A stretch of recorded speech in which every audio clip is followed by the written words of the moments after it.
Good evening, my brother and sister. Be greeted in a wonderful name of Jesus on this blessed Tuesday evening. And thank you very much that I have the privilege to pray for each one of you at the end of another day, that I can close this day with each one of you in prayer.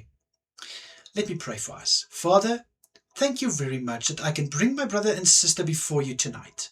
Thank you, Father, for granting another day in our lives. Thank you, Father, for all the provision and the blessings from your hand of grace. Thank you, Jesus, that you filled us with wisdom and power to do what we needed to do, and so that it caused that we had a good day. Thank you, Jesus.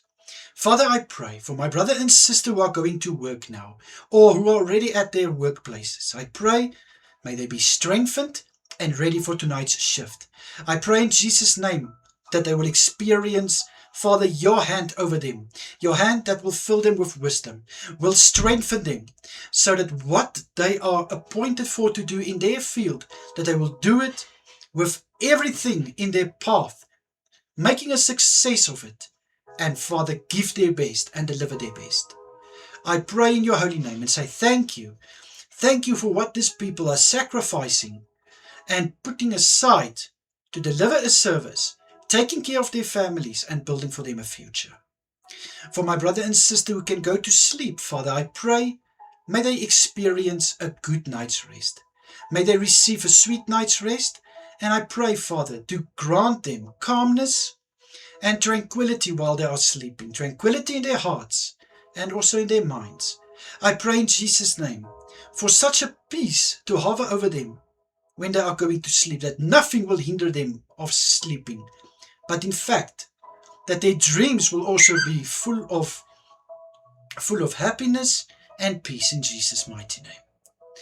Father, I pray for church activities that are taking place again.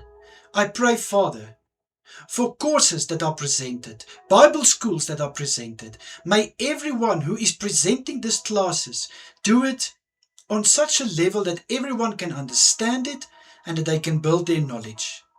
For cell groups, Bible groups and prayer groups that are coming together, I pray that the word will be broken open by your Spirit, and may this word be served on such a level, Father, that people can experience a personal encounter with you. And Father, thank you for the leaders that are running these groups, handling these groups. Thank you, Jesus. I pray for your presence to fill every room, online or physical, in Jesus' name. Father, will you please protect my brother and sister through tonight and keep them safe where they are finding themselves. Please, my Lord, this I pray in the lovely name of King Jesus. Amen and amen. My brother and sister, may you have a wonderful evening further. Take care of yourself. And of course, if it's God's will, I'm praying again for us tomorrow morning. Until then, stay safe, everyone. Bye-bye.